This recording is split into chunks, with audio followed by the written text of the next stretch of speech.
연인 사이에 벌어지는 이른바 데이트 폭력 사건, 사회적 경각심에도 불구하고 꾸준히 증가세를 보이고 있는데요. 연인 사이에서 발생하는 폭행이나 위협을 뜻하는 데이트 폭력이 최근 급증하고 있습니다. 특히 데이트 폭력의 가해자가 똑같은 범죄를 다시 저지르는 재범률은 무려 76%에 달했습니다. 데이트 폭력은 연인 간의 단순한 사랑 다툼이 아닌 명백한 범죄이고 나아가 더 흉악한 강력 범죄로 이어질 수 있다는 특징이 있는데요. 여성 10명 가운데 9명은 데이트 폭력을 경험한 적이 있는 것으로 조사됐습니다. 연인 사이의 데이트 폭력은 단순한 사랑 싸움이 아니라 끔찍한 범죄 행위입니다.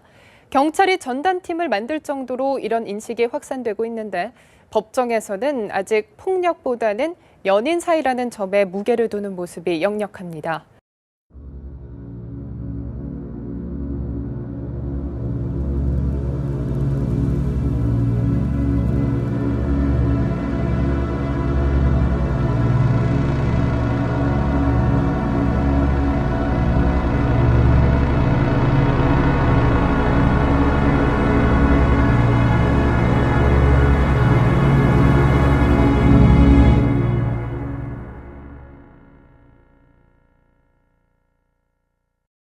대구 여성의 전화는 87년도에 대구 지역의 8분 교수님께서 모여서 에리네라는 단체를 창립하면서 시작이 되었습니다. 지역에서 최초로 가정폭력 문제를 사회 문제로 이끌어내고 성폭력을 범죄로 규명해내는 등 여러 가지 여성 인권 운동을 하고 있는 단체인데요. 현재는 저희가 젠더 기반 폭력 피해자 상담을 주로 하고 있어요. 다시 얘기를 하면 성폭력이나 가정폭력 또는 데이트 폭력, 디지털 성폭력, 스토킹 같은 부분들 피해자 상담을 하고 지원을 하고 또 더 나아가서 저 여성주의 의식을 확산을 해서 좀 더 성평등한 사회를 만들고자 여러 가지 활동을 하면서 운동하고 있는 단체입니다. 성폭력, 가정폭력, 디지털 성폭력, 스토킹 등 여러 가지 여성인권 상담을 진행을 하고 있는데 그 중에서 데이트 폭력만 딱 꼽자 이렇게 이야기를 하면 많은 비중을 차지하지는 않아요.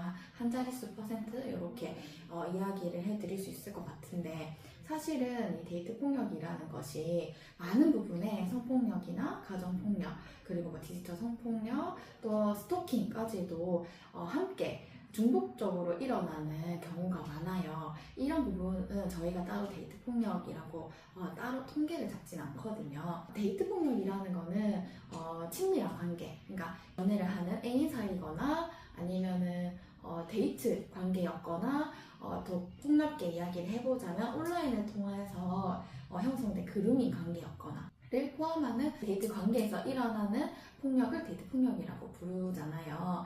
근데 그걸 조금 더 확장해서 친밀한 관계, 여기에는 사실 전현 배우자까지 포함되는 관계거든요. 이렇게 좀 확장해서 친밀한 관계에서 일어나는 폭력을 이야기를 하면 맥락이 비슷한 부분이 있어서 그렇게 조금 설명을 해드리면 어떨까 싶기도 해요. 그래서 데이트 폭력으로만 따졌을 때 전체 저희가 22년도 기준으로는 4,300건 정도의 상담이 있었거든요. 그 중에서 한 67건 있었다라고 하지만 가정폭력까지 포함을 하게 된다면 한 12% 정도를 차지하게 되고요. 다른 통계 자료를 봤을 때 피해자와 가해자의 관계를 살펴봤을 때 성폭력의 경우에 이 데이트 관계에서 있었던 성폭력은 가해자가 애인이거나 어쨌든 이 데이트 관계였던 경우에 14%나 차지를 하고 디지털 성폭력 같은 경우에는 이 친밀한 관계였던 가해자로부터 있었던 폭력이 37%나 차지를 하게 됩니다. 이런 식의 비중은 사실 23년, 24년까지도 크게 달라지지는 않아요. 올해 저희가 지원했던 스토킹 피해 경험 당사자들 중에 95%가 친밀한 관계에서 발생했던 스토킹 피해였었거든요. 여전히 심각한 상황이다를 알 수 있을 것 같습니다. 한 5가지 정도로 제가 구분을 지어왔습니다. 한 가지는 정서적 폭력인데요. 폭언, 멸시, 욕설, 위협, 협박, 그리고 통제하거나 고립하는 행위, 감시하거나 미행하거나 반복해서 연락하거나 찾아오는 것 같은 스토킹, 그런 것이 정서적 폭력에 해당이 되고요. 그 다음에 물리적 폭력이라는 거는 실제로 폭력이 일어나는 경우, 예를 들면 흉기로 위협을 하거나 그걸로 상해를 입힌다거나 납치, 감금 등등 잠 못 자게 하는 것까지도 포함이 되거든요. 경제적 폭력은 생활비에 문제가 됐을 때 생활비를 내지 않거나 아니면 통제하거나 아니면 경제력이 없다고 뭔가 멸시하거나 지출한 것에 대해서 의심하거나 확인하거나 그런 부분들이 경제적 폭력에 해당됩니다. 또 다음으로는 성적 폭력인데요. 강간이나 추행이나 성적으로 모욕을 하거나 비난을 하거나 아니면 디지털 성폭력을 저지른다거나 그런 부분들이고요. 그 다음에 마지막으로 저희가 카테고리 했던 것은 2차 피해인데요. 헤어지지 못한 피해자를 향한 비난이나 아니면 피해자한테 어떤 폭력의 책임을 전가하는 행위, 이런 것들이 2차 피해라고 이야기할 수 있겠습니다. 어디까지는 데이트 폭력이고 어디까지는 데이트 폭력이 아니다 라고 이야기하기가 굉장히 애매하고 어려운 부분이 있어요. 그렇기 때문에 전조 증상이라는 이야기보다는 차라리 어떤 체크리스트를 저희가 제시해 볼 수도 있을 것 같거든요. 누구와 함께 있는지 항상 확인한다. 그리고 어떤 모임에 가지 못하게 한다. 또 언어적, 정서적, 경제적인 부분에서는 욕을 하거나 모욕적인 말을 한다. 이런 식으로 체크리스트를 마련해봤는데 이렇게 한번 확인해보면서 내가 어떤 상황인지 인지할 수 있도록 돕기도 했었습니다. 그래서 다시 대응 방안으로 돌아오면 첫 번째가 바로 이 당신의 느낌을 믿어라 입니다. 이 위험 신호를 인지를 하고 이것이 폭력 상황이구나를 인지를 할 수 있도록 자신의 느낌을 믿고, 그다음 두 번째로는 지지 자원을 모색을 하셔야 합니다.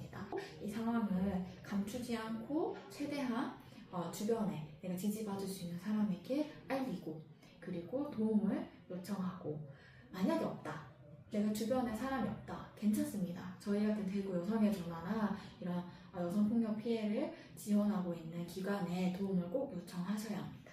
네, 세 번째로는 이 증거를 수집하는 것인데요. 사실 친밀한 관계 내에서 있는 폭력이라는 것이 굉장히 일상적으로 일어나는 폭력이거든요. 그래서 그런 많은 순간들에 모든 증거를 마련하기는 정말 쉽지 않을 것이에요. 그리고 많은 경우에 이 가해자로부터 세세한 부분들까지 통제가 되기 때문에 증거를 마련을 하기가 더 쉽지 않을 거예요. 그래도 할 수 있는 최대한 증거를 마련하라.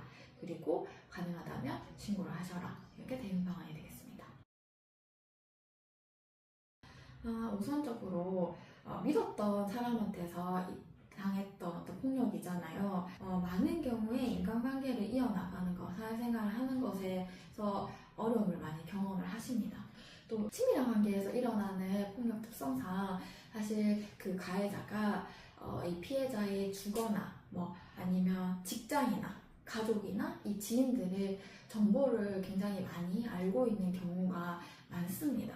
그런 경우에 사실 생활 전반적으로 위축될 수밖에 없거든요. 이 가해자가 언제든지 내 집이나 직장에 찾아올지 모른다 하는 두려움을 호소하는 경우가 다양하고요. 또 마지막으로는 이 데이트 폭력은 지원을 하고 상담을 하다 보면 이 피해자들한테 내 피해 경험 자체가 인정받지 못한다 라는 감각이 굉장한 고통이다 라는 생각을 많이 하게 됩니다. 저희 같은 상담소에서 데이트 폭력 피해 경험에 대한 상담을 받으실 수 있습니다. 데이트 폭력 같은 경우에는 피해자 보호나 지원 제도 같은 것이 사실상 사각지대예요. 데이트 폭력 같은 경우에 많은 경우가 성폭력, 가정폭력, 디지털 성폭력까지 해서, 그리고 스토킹 등 여성폭력과 중첩되어서 일어나는 경우가 굉장히 많거든요. 그래서 차라리 그런 부분인 경우에는 기존에 마련된 성폭력 피해자 보호 지원 체계, 가정폭력 피해자 보호 지원 체계 이렇게 해서 그 자원을 이용해서 지원을 할 수 있지만, 그 외에 일반 폭행만 있었던 사건인 경우에는 사실상 사각지대에 해당되거든요. 그렇게 좀 저희가 지원하고 보호하기가 어렵고 체계가 마련되지 않았던 상황이었었는데, 올해 6월에 여가부에서 그런 경우라 하더라도 이 상담소에서 기존의 자원으로 지원을 해라 라는 말을 했거든요. 이미 마련된 체계로 그 데이트 폭력 피해자를 지원하는 거는 좋아요. 그리고 사실 이미 하고 있기도 하거든요. 그렇게 된다면 저 이미 한정된 예산 그리고 인력으로는 그냥 똑같이 하던 대로 하고 오히려 이 한계만 더 많아지는 상황이 되거든요. 이 한정적인 예산을 어떻게 활용을 할 건지, 이 인력을 어떻게 활용을 할 건지에 대한 부분은 전혀 나와 있지 않기 때문에 지금으로서는 사실상 법률 개정이나 신설이 정말 필요한 상황이거든요. 따라서 저희가 친밀한 관계 내의 폭력 행위를 제대로 좀 처벌을 하고 피해자를 보호할 수 있는 법을 마련해야 된다라고 전달드리고 싶습니다. 당신의 느낌을 믿으시라. 내 폭력 피해를 의심하지 말고 당신의 느낌을 믿으십시오. 그리고 상담기관을 꼭 찾아주셔서 도움을 요청해 주시면 좋겠습니다. 당신은 혼자가 아니고 기관은 항상 함께 할 거라는 말을 좀 드리고 싶습니다. 또한 많은 경우에 데이트 폭력이 사실 피해자가 끊어낼 수 있을 거다라거나 피해자가 예민하다라고 하거나 그런 일이 일어나 세상에? 라고 하거나 이런 식으로 피해를 축소화하거나 없는 일처럼 생각하려고 하거나 등등 여러 가지 좀 2차 가해들이 많이 일어나고 있는데 피해의 책임은 피해자가 아니라 가해자에게 분명히 있다라는 걸 알려드리고 주변에 있는 경험자들과 연대하고 지지하고 응원해 주셨으면 좋겠습니다.